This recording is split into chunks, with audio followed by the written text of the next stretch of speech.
there, it's Karen Miller with Billings Works with Big Sky Economic Development, coming back to you again with Karen Gross and Zen Perry. We are here to continue our Employee Engagement Through Change mini-series. And today we are really lucky to be joined by Katy Easton. She's the Executive Director of the DBA, the Downtown Billings Alliance. And Katy, we have heard that you've been doing some cool things with your team to really keep them productive right now. And so we'd love to hear from you what you've been doing and how it's going. Great. Well, thanks so much for having me. Man, these are some strange times. I think everybody can say that we've not ever navigated anything like this. My team in Downtown Billings, we were just chatting the other day about how even though we're all different personalities and some of us are very extroverted and some of us are very introverted, I'm extremely introverted. But we were really saying and realizing through this how much we all took these jobs and all joined this organization with this mission because we really wanted those connections with our community and people. And so it just became all the more apparent how much we really craved that interaction with our community, with people downtown. And obviously, it's been really hard to maintain that through this time, but one of the ways that we really jumped in as a team, I encouraged my team to think about some of their favorite businesses down here, and then we kind of jumped in with some different giveaways that we've been doing with downtown, and I've really let my team kind of lead that charge, really picking how they wanted to, pick a winner. How did they want to, shout out about our favorite places? And so we've done that through a couple of different giveaway programs. We gave away some amazing produce bags, and they decided they wanted to give it away to somebody who could nominate a family who maybe just needed something bright in their lives during this time. And so we gave those away, and it was really fun. So they've really jumped in on that. And just the continuing that social media. What we do in our actual office is probably not as tangible in terms of, we don't, to build widgets. We shout about downtown and we market about why downtown is cool. Why do you want to do business here? Why do you want to visit here? Why do you come and down to play and eat and just have a good time? And so we've just been continuing to think about creative ways to say, downtown might not be open right this second, but it's going to be. And when it is, we're going to be super ready for it. And so we've just been keeping that conversation alive of how do we want to, make sure that people know that downtown is going to be alive and open and safe and just ready to play as soon as we can. So just continuing that heart mission, because even though we can't make the physical and personal interactions right now, that's our way to make sure that those exist in the future. And then one other little tiny thing that we do, and it's maybe not for everybody, we're a staff of just 12, but we have a really cool team chat going on just our cell phones. And so having that group text message, sending pictures of your dog or your cat or your child or something is just really also kept that personal connection, even though we can't be in the office together. So it's a tough time, but man, we're going to get through it, and we're ready to go as soon as the doors are open and downtown's ready to go again. So great. My gosh, Katy, you're doing such a great job. And there are so many things that I love about what you're doing for Billings. But the thing that really struck me in your process right now is that your active leadership is letting your team be leaders and letting them figure out how they want to solve the problem, how they want to celebrate their favorite businesses. Just such an excellent way to keep them engaged and excited about what they're doing. So 3 cheers to you for that. Thanks. It's fun. It's always fun to give away things. Right? Mm-hmm. Zen, what are you thinking? Yeah. Sorry, Karen. Yeah, I love the model. And I know that we've talked about that before today's session too, this whole thing of having a channel open to communicate the fun kind of family stuff, the photos, the pets. So I wanted to ask Katy, what has she learned about herself through this reframing of community? Because we all communicate a bit differently digitally than we do in person.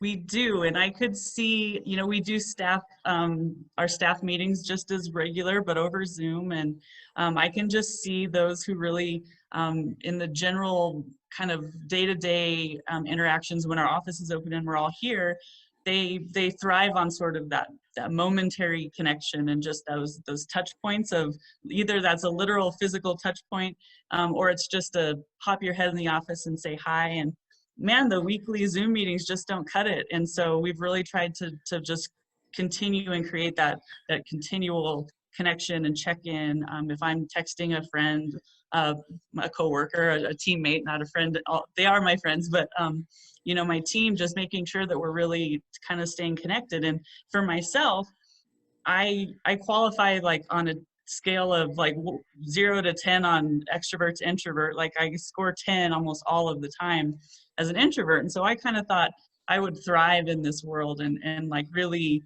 just embrace it and do well. But man, it's been harder than I thought. And so I've also learned that I thrive and really get something out of those continuous connection to kind of touch point things too. So that's been something I've learned about myself personally and professionally, that those are important. So, but it's been an interesting thing. I hope that my team's also learned sort of what they need in terms of communication as well.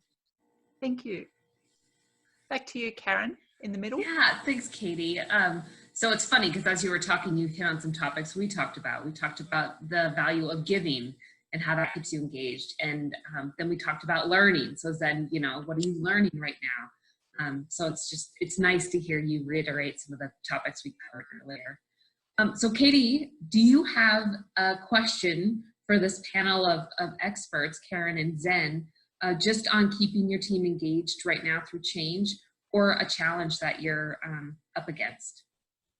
Sure. I think, you know, one of the things that we have learned, and I've learned about some of my team, is that some do really well on their own, and they can sort of self-start their days and self-start a project. And I've also found that others don't do quite as well with just make it happen, you know, yell about downtown. And they really need more of the kind of point by point checklist of here's some tasks to take care of. And so, but I also don't want to stifle those who do really well with the kind of just make it happen and dream big and do what you want to do. And some of them do well. So is that sort of an individualized thing that I should be, you know, here's a work plan for you, and here's just a make it happen, dream big for you. I did try to kind of start some monthly work plan ideas that were just sort of some open graphs that I would fill in some of the things that I would wanted to see, and then the rest was sort of up to them. But are there other ways that I can engage both sides of that kind of in a similar fashion to make sure that they feel like they have direction? Because I haven't wanted to check in, you know, multiple times a day with each team member. There, you know, that can be sort of a normal feeling when you're in an office flow and it works, but not when you're texting or Zooming or sending email after email. So. Oh, great question.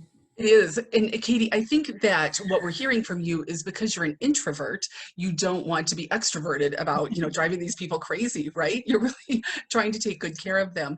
And you're doing the right thing by letting them each kind of have their own individual plan. But one of the things that I find really effective in working with the team is pairing the I can do it with I need a little bit of direction, and pairing them up and letting them work together. And again, it gives people a chance to be leaders as well as learn more about one another, and takes a little bit of workload off of your desk. That's great. I like that. Yeah, and I'll add one very helpful practical exercise that actually can feed into strategic planning is ask people to write their new job descriptions right now, because the skills that they've got and the methods that they're using have never been tapped before in the regular traditional setting. And I think if you can actually tap into their perceptions of their current job through job descriptions, it actually can reframe your organization, and you might end up with a whole new model that's more effective in the next normal. That's a great idea. Yeah, I love that. That's really good. And always throw in a joke one just for fun. Yeah. I like it. Like Zen, you and I would get in trouble together. Oh, totally. That's the whole point, right? Katie, thank you so much for joining us and sharing your expertise, and then also posing these two experts a question. I think I speak for all of us when we thank you and your leadership in the community and with the DBA right now during this time of change. And yes, I think we are all super excited to be back in downtown Billings and enjoy it, and definitely connect with you and your team, because you are our champions and we adore you very much. So thank you for your time. Karen Gross, as always, thank you. And Zen Perry, thank you. Again, I'm Karen Miller with Billings Works, and this is another episode of your Employee Engagement Through Change mini-series, and we will be back with you shortly. Thanks. Thank you.